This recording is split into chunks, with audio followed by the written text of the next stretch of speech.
এই যে নিজের লোকটাকে দেখতে পাচ্ছেন, উনি হচ্ছে একজন কাপুরুষ। কেন বলছি কাপুরুষ? কারণ উনি হচ্ছে ওনার স্ত্রীর গায়ে হাত তুলেছে। স্ত্রী হোক আর স্বামী হোক, যতই অন্যায় হোক করুক না কেন, তারা একজন একজনের গায়ে হাত তোলার কোনো অধিকার নাই। ইসলামে বলা আছে, স্ত্রী যদি অপরাধ করে থাকে, স্ত্রীকে যদি সুপথে আনতে চান, তাহলে আপনি মারধর করতে পারবেন। তারপরে এত না যে তার মুখে কয়েকটা সেলাই পড়বে, তার মাথায় কয়েকটা সেলাই পড়বে। শাসন ইসলামেও দেওয়া আছে। তো শাসন করারও একটা কিছু নিয়ম থাকে। সে নিয়মের বাহিরে বা এক্সট্রাঅর্ডিনারি কিছু করে ফেললে, যেটা সমাজের চোখে, যেটা আইনের চোখে খারাপ লাগবে, সেটা কি আসলেই শাসন বলা হয়? আমার তো মনে হয় না। এক প্রজাতি মেয়েরা সাপোর্ট করছে, মেয়েটা পরকিয়া করেছে, সেজন্য তাকে শাসন করা হলো। পরকিয়া কেউ সাপোর্ট করে না। কোনো পুরুষও চায় না তার গার্লফ্রেন্ড বা তার ওয়াইফ পরকিয়া করুক। কোনো মহিলাই চায় না তার হাজব্যান্ড বা তার বয়ফ্রেন্ড পরকিয়া করুক। এইসব পরকিয়া কেউ যদি সাপোর্ট করে থাকতো, তাহলে তো দেশে বিদেশে মহিলারা 10টা বিয়ে করতো, পুরুষরাও 10টা বিয়ে করতো। আমি যতটুকু এই লোকের কথা শুনেছি, বুঝেছি যে সে মহিলার আগে বিয়ে হয়েছে, এসবের জের ধরে এসব কাজ করেছে। আপনারা বলতে পারবেন যে বিয়ে হয়েছে, লুকিয়ে আরেকটা বিয়ে করলো, আমি তো অপরাধে কিছু দেখি না। হ্যাঁ, সে অপরাধ করতে পারে, সে তাকে তার সত্যটা জানায় নেই। কিন্তু একটা সময়ে বলা হয়েছে, ইসলামেও বলা হয়েছে যে তুমি পিছনের অতীতকে ঘাটিও না। অতীত তো অতীতই। আচ্ছা, যাই হোক, ইসলাম সম্পর্কে আমি খুব নলেজেবল কোনো কথা বলবো না, আমি জানি না। বাট ইসলামে যতটুকু অল্প অল্প কিছু জানার দরকার, অতটুকু আমি জানি, তাই বলছি। আচ্ছা, সব মানলাম, এভাবে কি মারাটা আসলে উচিত হয়েছে? আচ্ছা, এখন যদি এই মহিলাটা পুরুষটা তার বউকে ডিভোর্স দিচ্ছে না কেন, সেজন্য যদি কোবাই এরকম করে রাখতো, বেডের মধ্যে শোয়ায় রাখতো, তখন তো ঠিকই আপনারা জাস্টিস লাগবে, মহিলাটা খারাপ। হ্যাঁ, এখন কেন মহিলা খারাপ করতেছে?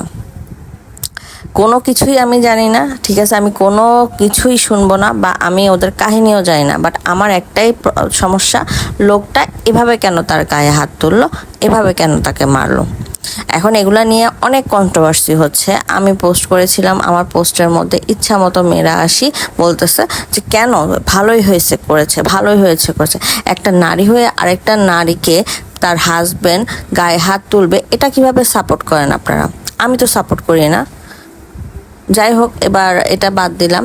এখন আসি আমার কাজের কথায়। আমি আজকে আপনাদেরকে খুব সুন্দর করে একটা প্রফেশনাল আইব্রো আর্ট করা দেখাবো। প্রফেশনাল আইব্রো আর্ট করতে করতে কিভাবে প্রসেসিং করতে হয়, তা তো আপনারা দেখেই ফেলেছেন। এভাবে আপনারা প্রসেসিং করে আপনাদের আইব্রো আর্টটা, মানে আপনাদের ফেসের সাথে কিভাবে ম্যাচিং করে এই আইব্রো আর্টটা করতে পারবেন, তার একটা নিয়ম আছে।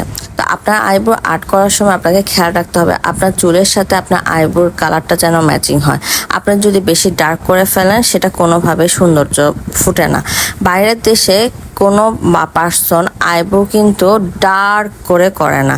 আপনার প্রফেশনালি আইব্রো আর্ট করতে হলে আপনাকে আইব্রোটা লাইট রাখতে হবে। যত লাইট রাখতে পারবেন, তত আইব্রো আর্টটা আপনার ফুটে উঠবে, তত এটা প্রফেশনাল দেখাবে। যদি বা বাংলাদেশের মেয়েরা কি করে, তাদের আইব্রো আর্টটা একটু ডার্ক পছন্দ করে, একটু ডার্ক দেখা গেলে তাদের হয়তো বা ভালো লাগে। তা আমি ফার্স্টে থেকে যার কাছে, আমি আমার মেন্টর জান্নাত আপুর থেকে যখন শিখেছি, তখনই উনি আমাদেরকে শিখিয়েছিল। তখন ভালোভাবে আয়ত্ত করতে না পারলেও ধীরে ধীরে জিনিসটাকে বহুত আয়ত্ত করে নিয়েছে। মানুষে বলে না, practice makes a man perfect. আমি হয়তো বা ওই লেভেলের পারফেক্ট হই না, বাট আমি আমার তরফ থেকে কিছুটা পারফেক্টের দিকে যাচ্ছি। যাই হোক, আইব্রো আর্টটা আপনারা এভাবে শিখে নিলে আপনাদের ভবিষ্যতে কখনোই আইব্রো আর্ট নিয়ে প্রবলেম ফেস করতে হবে না। আপনি যত মেন্টরের কাছে না শিখেন না কেন, এই প্রসেসটা অ্যাপ্লাই করলে আপনার কোনো ধরনের প্রবলেম হবে না। ইভেন আপনি বুঝে যাবেন যে আপনার ফেসে কি ধরনের আইব্রো আর্ট করলে আপনাকে সুন্দর লাগবে। অনেকে মনে করে যে বাইরের দেশে লাস্ট পার্টটা একটু চিকন করে আইব্রো আর্ট করলে সেটাই মনে হয় সুন্দর, সেটাই মনে হয় পারফেক্ট। আসলে পারফেক্ট বলতে কিছু না। আপনার ফেস অনুযায়ী আপনার ফেসে কিভাবে আইব্রো আর্ট করা উচিত, সেটা কিন্তু আপনি একটা টেকনিকের মাধ্যমে বুঝবেন। সেই টেকনিকটাকে কিন্তু আমি আজকে দেখিয়ে দিয়েছি কিভাবে দেখেছে। আর তার উপরে সামনের যে পার্টটা আইব্রো সেটা কিন্তু খুবই লাইট থাকে। এই লাইটটা আপনারা কিভাবে করবেন জানেন? এই লাইটটা করবেন আপনার হাতে যতটুকু অংশ থাকে সেগুলা কিন্তু একটু মুছে নিয়ে সে জায়গাটাকে আপনি আইব্রো আর্ট করতে পারেন। যাদের একটু ঘন আইব্রো তারা কিন্তু না আর্ট করলেও চলে, কিন্তু আমার এখানে কিছুই নাই। আমার আইব্রো যত কম আছে বলা যায় ততই কম। তো সেই আইব্রোটা আমাকে আর্ট করতে হলে সামান্য একটু আইব্রো আর্ট করে নিতে হবে। কিন্তু হ্যাঁ, মনে রাখবেন আর আইব্রো কিন্তু দুই রকমের হয়ে থাকে। অনেকে মনে করে যে পারফেক্ট দুই পাশে দোনোটা একই কেন হলো না, আসলে একই হবে না। আমরা যখন আইব্রো প্লাক করতাম মানুষের, তখন কিন্তু আইব্রো প্লাক করার সময় আমরা বুঝতাম যে প্রত্যেকটা মানুষের আইব্রো দুই রকম, কোনো দিনও সেম থাকে না। একটা মানুষ যেমন প্রত্যেকটা জিনিস মানুষের পারফেক্ট হয় না, আল্লাহ তাদেরকে বানিয়ে দিয়েছে, বানিয়ে দেওয়ার পরে তাদেরকে বুঝিয়ে দিয়েছে তোমরা পারফেক্ট না। সব পারফেকশন কখনো খুঁজতে যাবে না। পারফেক্ট পারসন হতে হলে যে কি করতে হবে সেটা আমার জানা নেই, সে অ্যাডভাইস আমার দেওয়ার মতো কিছু না। হ্যাঁ, তবে এটা বলবো যে পারফেকশন কিন্তু আপনাদের নিজেদের মধ্যে। আপনি যত পারফেকশন খুঁজতে যাবেন ততই আপনি বিপদে পড়বেন, ততই আপনি দুঃখী হবেন। জীবনে চেষ্টা করবেন যে পারফেকশন কখনো না খোঁজা, যেটা যেভাবে আছে সেটা সেভাবে অ্যাকসেপ্ট করতে শিখুন। যত তাড়াতাড়ি অ্যাকসেপ্ট করবেন তত তাড়াতাড়ি জীবনটা সহজ হয়ে যাবে। ওই ফার্স্টে বলেছি মহিলাটা বলে পরকীয়া করেছে সেজন্য হাজব্যান্ড মেরেছে বললো। হাজব্যান্ড যদি অ্যাকসেপ্ট করে নিতে যায় মহিলাটা ওনার সাথে হ্যাপি না, তাহলে কিন্তু এই জিনিসটা এত বাড়তো না, পুরুষটা ওনাকে মারার প্রয়োজন পড়তো না। আর মারবে কিসের জন্য? যেহেতু মহিলাটা সুখেই না ওনার সাথে, তাহলে ডিভোর্সটা দিয়ে দেয়, সরে যায়। উনি দরকার আরেকটা বিয়ে করো। ওনার যদি মনে হয় যে না আমার জীবন সঙ্গে আরেকজন নিলে আমি সুখে থাকবো, তাহলে আরেকটা বিয়ে করো। হ্যাঁ, এখানের মধ্যে মারামারি কাটাকাটি কেন? আমিও আমার হাজব্যান্ডকে বলে দিচ্ছি কখনো যদি আমাকে ভালো না লাগে চলে যাবা, গ্যাঞ্জাম করবা না। কারণ গ্যাঞ্জাম জিনিসটা মানুষের জীবনটা রিস্ক নিয়ে ফেলে, অনেক মানুষের জীবনে ক্ষতি আনে।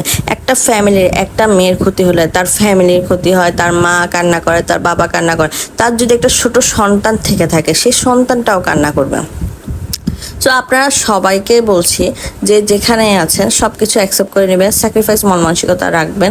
দুনিয়াটা ছোট, জীবনটা অনেক ছোট, কে কখন মরে যায়, কে কখনো কার কী হয় সেটা কেউ জানবে না। তো আমি কি করেছি, আমার নিচের পার্টটা আমি আর্ট করব বলে হোয়াইট কনসিলার দিয়েছি, উপরের পার্টটা নুড কনসিলার দিয়েছি। আপনারা চেষ্টা করবেন যদি কখনো বাইরে যায় তাহলে দোনো সাইডে নুড কনসিলার দিয়ে আপনার আইব্রো আর্টটাকে লাস্টে ফিনিশিং দিতে। আপনারা যদি আইব্রো আর্টটা লাস্টে ফিনিশিং দিতে চান অবশ্যই নুড কালার ইউজ করবেন। আমি এখানে আরও অনেক ধরনের চোখের মেকআপ করব, যার কারণে আমি সাদা কনসিলার ইউজ করেছি। সাদা কনসিলার ইউজ করার মূলত এটাই একটা কারণ, আর কোনো কারণ নয়।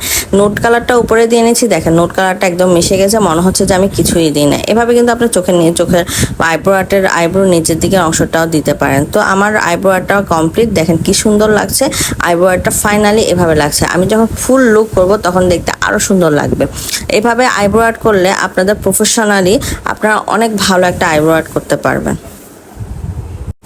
প্রফেশনাল ওয়েতে আইব্রো আর্টটা আপনাদের কেমন লেগেছে অবশ্যই কমেন্ট বক্সে জানাবেন, এবং আপনারা যারা ফলো করেন তারা অবশ্যই আমাকে ফলো করে